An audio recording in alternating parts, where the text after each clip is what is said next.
Санубардың әңгімесі. Мен осы қалаға ханмын. Атым Санубар. Әйелімнің аты Гүл. Сондықтан мен әңгімем Гүл Санубар деп басталады. Мен жорықта 6 айдай жүріп келдім. Үйге келгеннен кейін ойымда еш нәрсе жоқ. Әйеліммен бірге тұра бердім. Бір күні ұйықтап кеткен екенмін. Ойына кетсем, қасымда әйелім жоқ. Далаға шығып кеткен шығар деп жата бердім. Бірақ таң атқанша әйелім келген жоқ. Таң атып келе жатқанда есікті жай ғана ашып әйелім келді. Мен өтірік ұйықтаған болып жатырмын. Әйелім жаймен келіп шешініп, маған сездірмеген болып келіп қасыма жатты. Мен де еш нәрсе сезбеген кісіге ұқсап жата бердім. Таң атқан соң күндегіне тұрып, тамақ ішіп, әркім өз жұмысымен болып кетті. Кешкі тамақ ішіп, күнделікті жататын уақытта төсекке жатып ұйқыға кеттім. Түн ортасы болды-ау деген кезде әйелім шамасы мені ұйықтап қалды деген болуы керек, жаймен төсектен тұрды.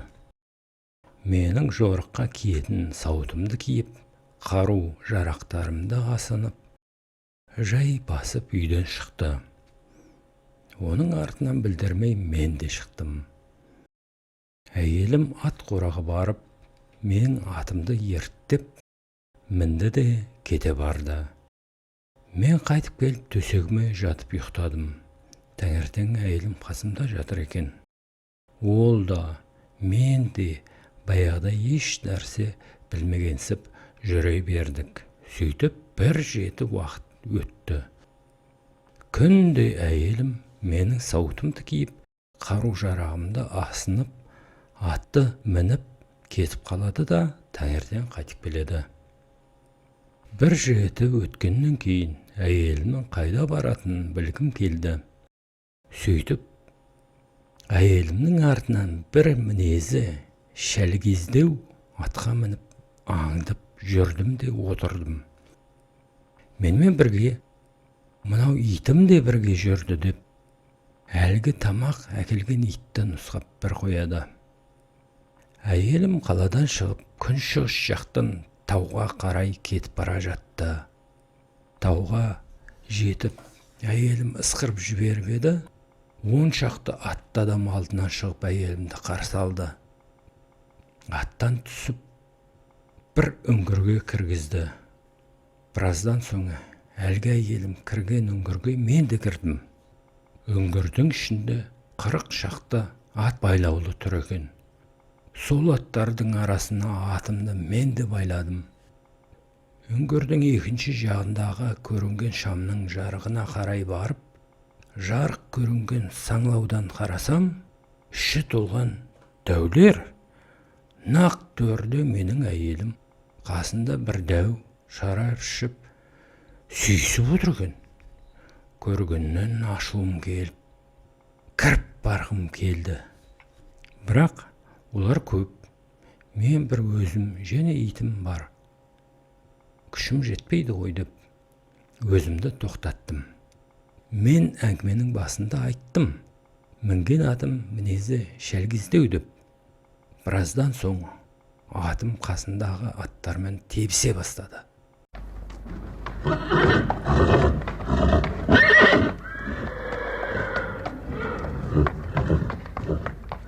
Мен үйден шығарда айбалтамды алып шыққан болатынмын. Мен тесіктен қарап тұрмын, ал тепіскен төрде отырған дәудің өзі бір кісі жұмсады. Неге ат тепсіп жатыр? Барып біліп кел деді. Ол кісі есіктен шығысымен мен айбалтамен басын шауып алдым. Әлден уақытта ат тағы тепісті.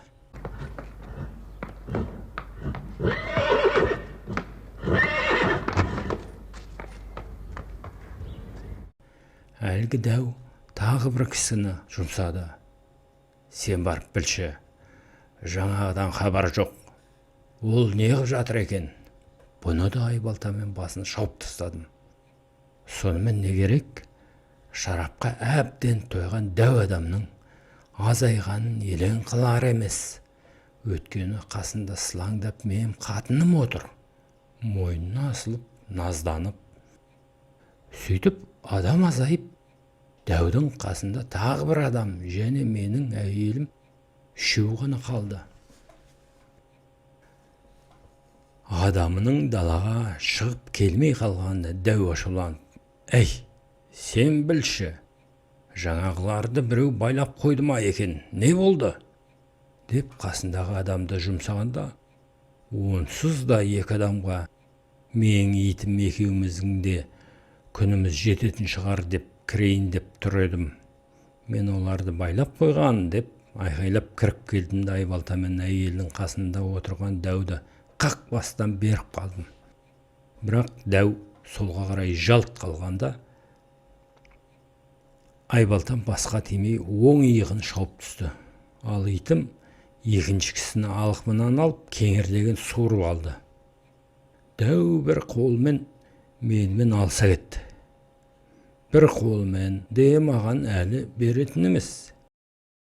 Егер итім келіп шаптан алмаса, сонан итім дереу шаптан алып шабын жарған соң әлсіреп барып құлады. Құлаған кезде мен оның басын кесіп, қанжығама байлап үйге келдім. Атты қораға байлап, дәудің басын алып үйге келсем, әйелім ашулы отыр екен. Мені көре сала бетіме бір уыс топырақ шашып жіберіп, «Қызғыш бол» деп шыбықпен тартып жіберіп еді. Мен қызғыш құс болдым да шықтым. Ал әйелім дәудің басын құшақтап жылай берді. Бір жерде айта кететін әңгіме, мен дәумен алысып жүргенде, әйелім үңгірден сытылып шығып кетіпті. Мен қызғыш құс болып далаға шығып кеттім. Әйелімнің де не халде екенін хабарым жоқ. Көшеде мені балалар ұстап алып, ойнап, әбден зықымды шығарды. Көп баланың ішінен бір ересектеуі кешке қарай үйіне алып барды. Торға салып су, тар берді. Бұрын жеп көрмеген тарыны аздап қарнын ашқан соң шоқып қоре кеттім. Ертесіне әлгі бала мені ойнау үшін көшеге алып шықты. Кешке шейін балалардың ойыншығы болып бір қанша жыл жүрдім. Әбден өлер болдым, арыстадым, арықтадым. Бойдан қуат, білектен күш кетті. Жыл артынан жыл өтті. Күндердің күнінде есебін тауып бір түнде әлгі мені бағып жүрген баланың үйінен қашып шықтым. Сол кеткеннен айдалада тау тастың арасында өзіммен өзім болып жайылып жүрген кезімде бір қырғидың жанымды көзіме көрсететін қумасы бар ма? Өлдім, талдым деп әрең дегенде құтылдым-ау әйтеуір. Есімді жиып отырып әйеліме барғым келді. Еңірей отырып үйіме келдім. Келсем әйелімнің қағанағы қарқ, сағанағы сарқ. Мені ойлайтын ол жоқ, ойлайтыны ашына дәу екен. Дәудің басын масатыға орап қойған, саңғанда қарап дауыс қылып жылап алады екен. Менің келгенімді алғашқыда байқамай қалды. Біраздан соң ол көзі түсіп кетіп, «Ей, сен әлі тірімісің?» деп бір қарады да, «Бейшара, әбден жүдеген екенсің. Енді сені» деп ішінен бір нәрсе оқыды да шыбықпен салып қалып, «Енді есек бол» деді. Мен лезде қызғыш құстан әңгі есекке айналдым да кеттім. Әйелім «Бейшара, әбден жүдеген екенсің» дегенде мен ойлаған едім, маған жаны ашып енді мені адам қалпына келтірер деп. Есек болғаныма өте қатты қуандым. Себебі қызғыш құстан гөрі әлдірек болдым ғой деп. Бірақ көп ұзамай ол ойым бекер болды. Себебі Қысы жазы бірдей үстімнен жүк кетпейтін болды. Жейтінім аттардан, сиырлардан қалған шөптер. Жаз болса, соқаға қосып жерде жыртады. Әр немені бір сылтауратып басымнан таяқ кетірмейді. Сөйтіп есек болып тағы бір неше жыл жүрдім. Әбден арықтап, еттен ажырап, қу сүйек пен тері қалдым. Арқама, жоныма ұрған таяқ тасқа тигендей дың ете қалатын болды. Әбден көтерем болдым. Сонан бір күні бұрынғы әдісі бойынша үшкіріп жіберіп, ит болды деп шоқпен салып қалды. Әп сәтте сары төбет болдым да шықтым. Сары төбет болған соң айдап отырғыш базарға бардым. Базарда бір ет сатқан қасапшының дүкеніне қасына жаттым да қойдым. Қасапшы маған сүйек, саяқ, еттің бөлек салағын берді. Ертесіне тағы сол қасапшының дүкеніне келдім. Мен келе жатқанда басқа иттер жылысып кете беретін болды. Мен әбден әлгі қасапшыға үйреніп алдым. 1-2 жыл өткен соң әбден күштеніп алып, бір күні мал базарға бардым.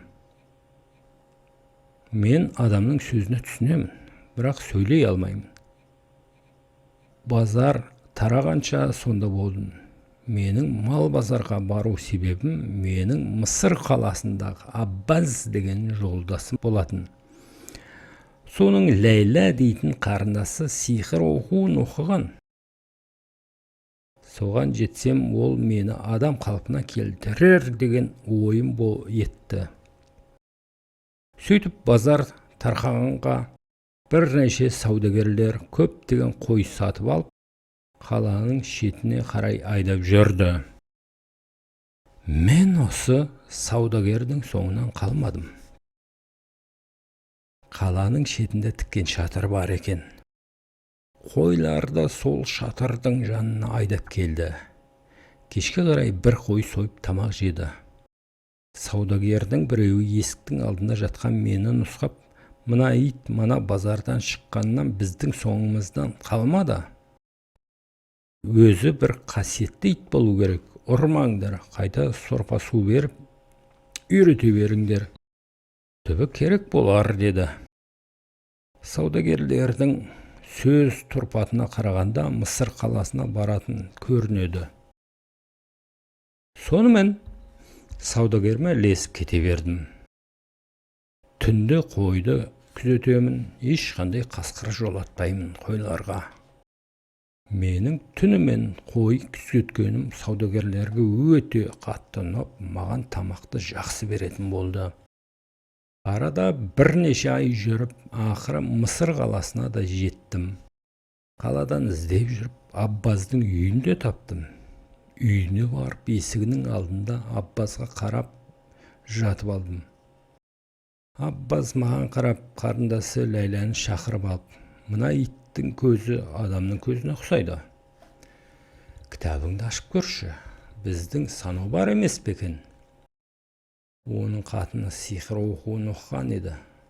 Сол қатын оған бір қастық істеген болар, деді. Ләйлә дереу кітабын ашып жіберіп, бұл ит емес адам, деді. Дереу өзінше бірдемелерді оқып, маған түфу деп дем салып еді, адам бол деп. Мен баяғы Санобар қалпыма келдім де қалдым. Сол кезде көрісіп табыстық. Мен бастан кешкен оқиғамды тегіс айтып бердім.